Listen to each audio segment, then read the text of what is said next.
Starting live video. Hey, we're live. Doesn't it normally count down? I guess not.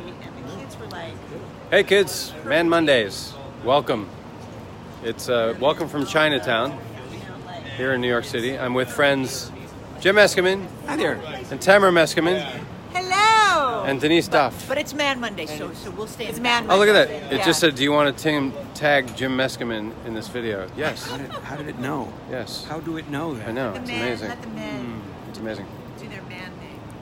I don't know. Tagged. I don't know. Did It already tagged you. facially I think, yeah, map facial me? recognition. Let's see. You guys get in the light so it can tag you too. Hi. That's Tamra. That's Denise. That's my producer. And a nice face. All right. So, we're doing it remote because we were out to dinner at a really cool Chinese restaurant because we're in Chinatown. Peking duck on Mott Street. Yes, it would be strange if we had gone to like a Yemeni restaurant in Chinatown. Yummy, yummy, yummy. But there are probably some here. Anyway, thanks for joining, all you guys.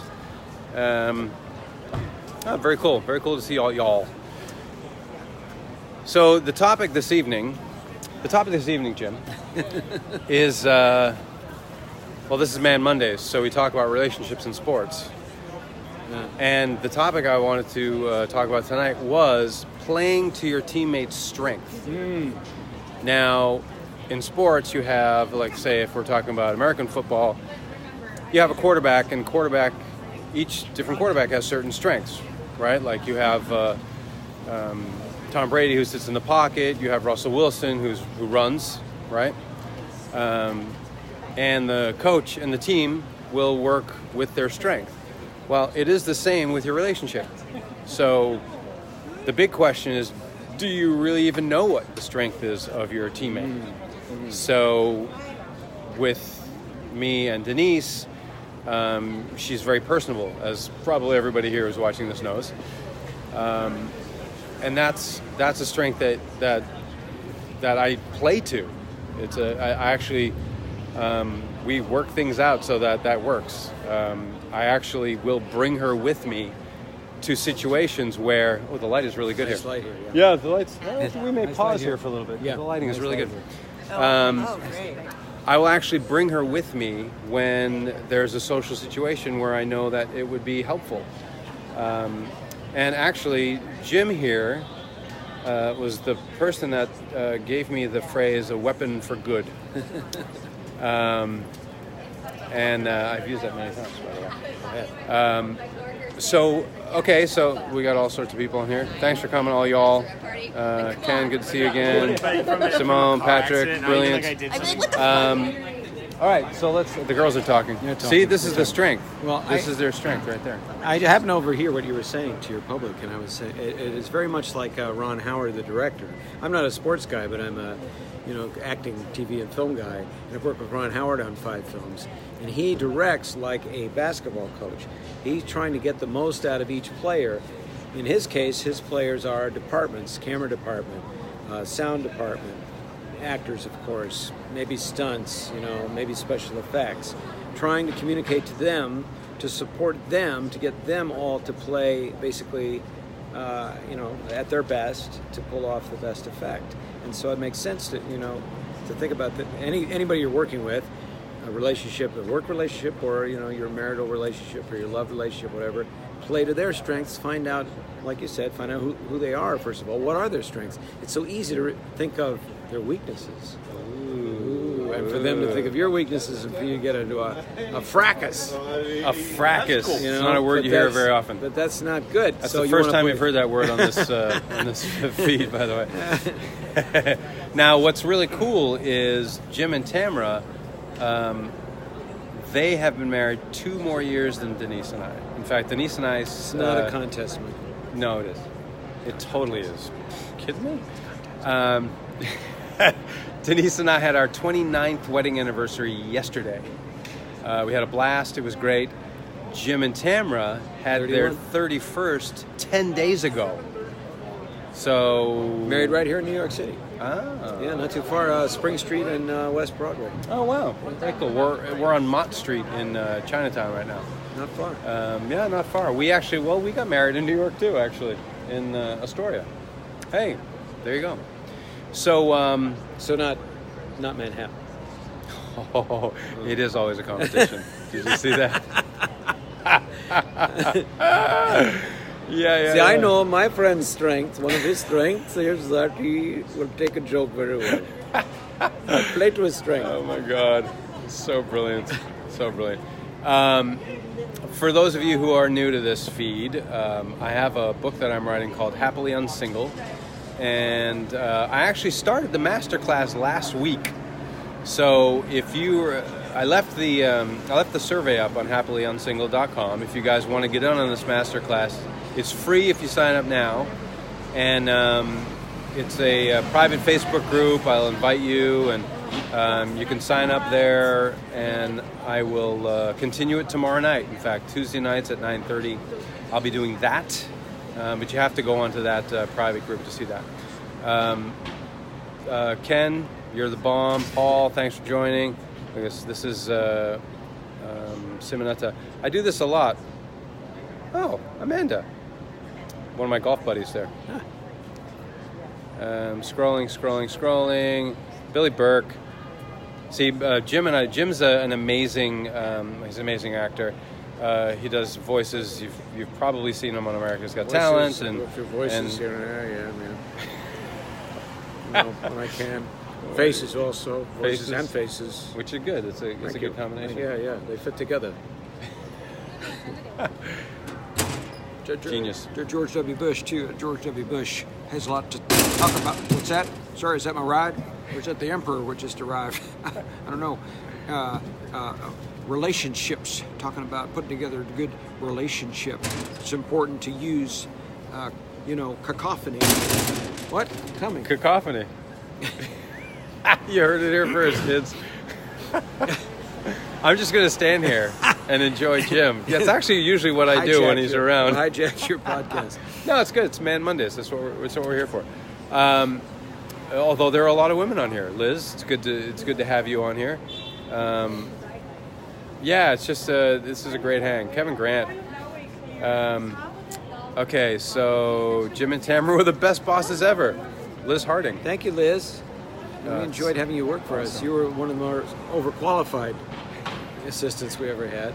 The way it should be. She does a good Bonnie Raitt impression. Ah, very nice. Mm-hmm. So that in itself is a point. He just said she was an overqualified assistant. That means she did really well at what she was doing. Gave more than you would have expected. Right. Which is, I'm going to do it. I'm going to tie it in the relationship. And I've talked about this many times, guys, that have been here before. As guys, we can handle the whole relationship on our own. If we have our game on, if we're doing what we're supposed to do, then, like Liz, actually acting overqualified. Doing what you're supposed to do, doing what you're doing, not only what's expected, but more than what's expected. And that is part of it. And to tie it back into the subject of this, the main subject here is to know what your partner's strengths are. What are her strengths, right? And then from there, you can really work into your day what her strengths are. Denise, we lost them. Oh no, they're here. They couldn't be bothered. They can't be bothered. They're talking, and they couldn't be happier. Actually, it's great. Yeah. This is the Jim and I are talking to the camera, and they're talking to each other. They're talking to people. Well, no, we're talking to you guys, but. And people are walking by like, what's going on? But it's New York because nobody cares, right? I noticed that people, come on by. These connections connect with our future. I noticed that living in Los Angeles for so long, coming back to New York, I was just here in town a couple of weeks ago working on a show, and so many people are talking loudly to other people who aren't there. On their phone or, in their mind, and the high percentage, especially on the Lower East Side, man. A lot of people talking, hey, what? No, I told him. I said, why don't you ask me before you do that? The guy's not there. He's talking on a phone or a little device, and it's pretty funny. Yeah. Kevin Spears is here. Michael O'Neill, hey. Ken Walls wants to see De Niro again. Okay. This is, if that's what you're interested in. Now, what would De Niro do to play up a strength as a relationship? I take a look at my partner and I say, well, she can stay up late. That's good. That comes in handy. So I'm not going to wake her up early in the morning, first of all. That's a mistake. I did that once. I wound up with you keep a baseball bat by the side of the bed. I had to dodge that bat. I don't want to do that again. Not in the morning. I like that. Yeah. There you go. Playing to someone's strengths is actually part of the rhythm that I talk about.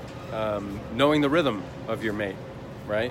You guys are in sync, like he was talking about. If she's an early person and you're not an early person, sometimes that can be conflicting. So maybe it's time to change, what you're doing. Because you don't like to be on the receiving end of that either. Like there are, Right. It's famous almost that a wife will try to correct and make something of the husband. Mm-hmm.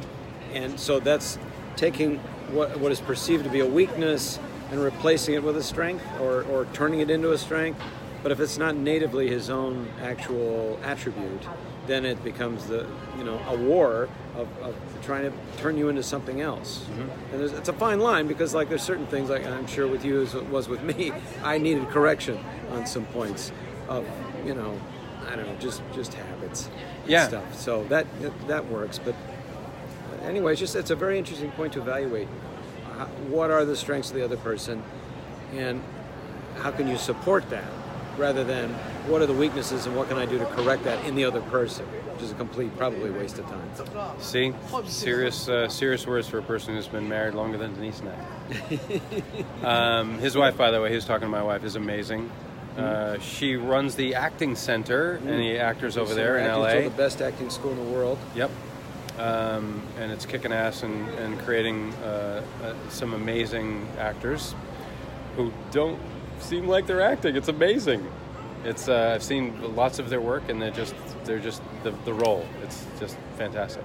But along that line, I'll tell a story. This morning, this is actually a question that I had gotten a lot in the survey, and over the years from guys that we've worked with. How do you correct someone if they're doing something that's really bothering you? And for those of you who know me, I'm super particular. My wife and daughter called me Sheldon from The Big Bang Theory, like that kind of particular. And but this morning, Denise had done something, and I was like, I don't like when you do that. And I immediately did the wrong thing, and I sent her a text. Bad idea, by the way. Anything that needs a... Was she in the same room at the time? No. Yeah, that would have been funny. Actually, that would have been really funny. No, I sent her a text, and then I was like, that because it's not spoken, there's no anything behind it but words, and words are always interpreted the worst possible way. So as soon as I could, I called her up, and I was like, hey, listen, I just want to let you know that I don't like that thing. And she was like, I totally got it, and I totally love that you called, because it gave the human aspect of it, and I wasn't angry like I am about that horn, and that's if you're going to coach somebody, right? There are certain coaches that do yell and scream, and some of them actually get the guys on the team to do stuff, but it's usually not the right way. It's usually the guys who are teaching that coach the best. Bill Walsh, Bill Belichick. I guess guy's named Bill. Guy's named Bill. Generally, anybody named Bill. My cousin Billy Burke. If you do it with the human element, then an understanding can be had. So that was my tip, my note, my realization this morning, actually, as I was, I was working, I was doing stuff, and this thing happened. I was like, but I was like, wait a minute. If I'm going, then really it's like a problem I have, right? She didn't have a problem with it. You can't be sure. Yeah, you can't be sure. Yeah. It was the problem I had. So I was like, okay, well, I need to really be responsible for the whole thing. Again, circling back, we can actually handle the whole relationship if we're on our game. And so I was like, okay, I'm going to be on my game, and I'm going to call, and I'm going to just let her know. And she loved it. She was receptive, and I'm assuming it won't happen again. But if it does, then it's fine. I'll just have another call. Okay, there was a question, actually. Okay, it says question in all caps. How do you handle points that need to be upgraded, shall we say, without actually trying to change them and upsetting the person? Okay, that's a good point. And that's a question that comes up a lot. I would say, and Liz, you're not a guy, so I can't actually talk to you. I feel like an attorney. I'm actually, it's against my habeas corpus, is that right? to give you legal advice without you having the correct genitalia. But I would say, I know, thank you very much. I will say that if you lead by example first, that's always the best way. If you're doing what you're supposed to be doing, and sometimes it doesn't happen, sometimes it doesn't work. Sometimes you just might be out of rhythm. I think the last week I talked about advancement, and everybody should be advancing. You should always be bettering yourself. But sometimes one of the people doesn't. One of the people don't. Yeah. Hasn't. Yeah, hasn't. And that can cause trouble. And it's just something that you're just going to have to deal with at some point. Knowing the person and knowing you, it's all individual. Earlier on in Denise's and my relationship, there was a thing that it was a deal breaker kind of thing. She was going along a path, and I really wasn't, and she just, it was very personal. For those of you guys know that I'm a Scientologist, I wasn't doing anything.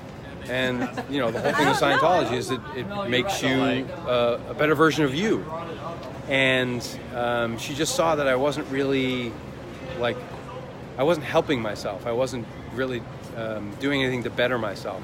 And she just said, flat out, she was just like, listen, I'm going along this path. I am, I'm doing things that help me and help others. And that's more important to me than us. And I was like, oh, wow. I could see that, actually, and it made sense to me, but it was the way that she said it. It was true for her. It was real. She wasn't making me feel bad. It was just, she was a statement, She was just letting me know that's how she felt, and that's the way we hear things, especially, okay, Liz, now I'll talk to you. Now I'll break habeas corpus. Especially guys, as soon as a girl starts yelling at us or something like that, we will shut you out. We will just say, whatever. I'm done. I know better. Whatever whatever mechanism that may kick in. But if you're just speaking from your heart, then we'll usually listen. Guys, especially resist anything that smacks of changing them. Even when I want, yeah, but you know what? You guys do too. Anybody does. Everybody does, and that's okay. That's fine. I mean, the idea that I talk about this in my chapter in the book called The Draft, and you want to find someone compatible. If you're finding somebody that is almost compatible, but you really need to change this thing in order for it to work, then that's kind of a problem going in. And that might not be the right fit, as it were. So that's my diversion there, Kevin. Oh, thank you very much. I don't know, Jim. What are you thinking? See, yeah. Jim is one of the most gifted improv people I know, and I can always be counted on to jump in. I actually have no problem with just throwing him into the deep end. Yeah. And has it come up? I mean, you were just talking about it, but has it come up with you and Tamra as far as there was a thing that she did? Yeah. Because she's not hearing us and she can't defend it at all. People are, we're very different. I think for instance, we're on this trip to New York, right? And I am very good broad strokes guy. We're going to New York on such and such a date. And Tamra will bring to my, she'll ask me questions that at first I'm offended by, like, what time are we leaving? Did you reserve the hotel? Oh. This rankles me. We're so and then in I sync take a on moment. I take a moment. I go, oh, that is important. That is key. And there was those few times in the past when I omitted to do those things that it was a disaster. So then I'll listen. So anyway, she sort of absolutely fills in a lot of my blanks, maybe too many of my blanks. But I provide also a lot of things that she doesn't necessarily provide. Yeah. So we have, I think that's the strength, one of the great strengths of our relationship, why it lasts so long, is that we're very dissimilar in a lot of ways, but we fill in those areas in one another that are lacking, or we augment those things that should be there, however you want to look at it, and we're not offended. Neither of us are offended overly by the omission or the existence of that other imbalance. So. Yeah, well, that imbalance is what makes the team. Sir Alex Ferguson. May he rest in peace. No, he's not dead. Oh. He was the. Sounded like a guy that's long dead. Yeah, it does. He's Sir. I guess. Alex Ferguson. Everybody, maybe the way I said it. He was the coach for Manchester United, the English soccer club, for years and years and years. Really, when they had their best run ever. For like 20-something years, he was their manager. He wrote a couple of books, and in one of them, he had said that you can't have a team with 11 goalkeepers. There's a flash that's going on. Right across the street, and it looks like it's a photo shoot of garbage. It's a photo shoot. It looks very much like a photo shoot of bags of garbage. Yeah, check that out. Yeah, this is live in New York. Yeah, it is. Yeah. I saw it flashing from over there, but at least the lighting is going to be good on the garbage. Yeah, it's going to look which amazing. Is good. So it's a good thing I'm not epileptic because I'd be freaking out right now. So Sir Alex said that you can't have a team with 11 goalkeepers. It's like you have different strengths, and you have what you may call deficits, but it's just people are good at different things, and that's the thing that you need to play to. Denise is great at she asked me those questions as well. Yeah. I'm at like, first, don't you kind of go, why you ask me that now? Yeah. I got this worked out. Yeah. Probably because all those times that we didn't have it worked out. And now we know. Yep. So we don't get as wrangled. Wrangled? Is that the word you use? Rankled. Rankled. You don't wrangle because you're not rankled. Nice. I like it. See how this is working out? Jim has one of the better vocabularies. I'm in consonant management, so you had a K there when you needed it, a G when you needed a K. Oh, the silent Q, please. That would work. So playing to the strengths. So there's the model. Jim, it's not garbage. It's a supermodel. Oh, it is. Yeah, see, that's the person they were waiting for. Okay, let's. Can I zoom in from this side? Oh, I can. This is fantastic. See, we got a whole photo shoot here. Not on the garbage. No. We don't know. And that's fine. These days, doesn't matter. Doesn't matter. We're in Chinatown. It's Chinatown, Jake. Yes, and now they come behind and shoot us because we are the model types. It could just as easily be Denise actually on the shoot doing it, so it's all good. That's funny. It's the same thing happens when Denise does hers. So strengths, weaknesses. If you're in rhythm and you're a team, you play as a team to win. You use what you're each good at, and knowing your teammate well, then you can play to each other's strengths for the betterment of the team. I think it's a good idea to make a list of your partner's strengths. Oh, I love that. And you'll think of a lot. You'll go, I 1, 2, 3. No, maybe there'll be 10. Maybe there'll be 15. Okay, I love that. This car keeps driving around, by the way. Is it a Lamborghini? Yeah, I think so. Yeah. That is a great idea. You guys have homework. This is the first homework assignment on Man Mondays. They're like, homework. Next time I'm on, they'll say every time Jim comes on, homework. You get a homework. That fucking guy. For those of you who missed my earlier plug, happyonsingle.com. You can still get in on my master class, which I started last Tuesday, and I'll be doing it again tomorrow night at 9:30. Those of you who have already gotten the invitation, join me. It'll be a blast. So I think we're going to sign off. And if you want, go to my YouTube channel and do. sign up and subscribe. You'll get every day. You'll get a different celebrity reading you a fortune from a fortune cookie. You guys, you have to go to Jim Meskimen's. Now I have to rest my arm. You have to go to Jim's YouTube channel, Jim Meskimen. Well, you can go to jimmeskimen.com. My company built it. It's pretty amazing. But his YouTube channel, he does the celebrity fortune cookie.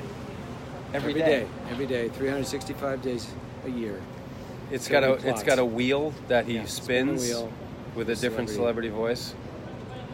And do you eat the fortune cookies? No. At this point, we bought them in December. So no.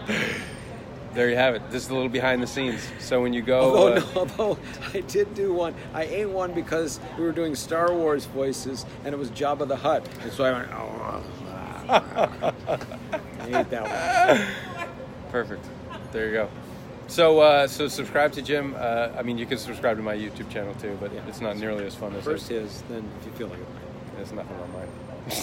Thanks for watching. All right, guys. Thanks very much. Fortune cookies say. Fortune cookies say we had a lot of fun, and we'll see you next Monday at 9:30 Eastern, and tomorrow night for the masterclass for those of you who are in. Thanks very much. We'll see you later.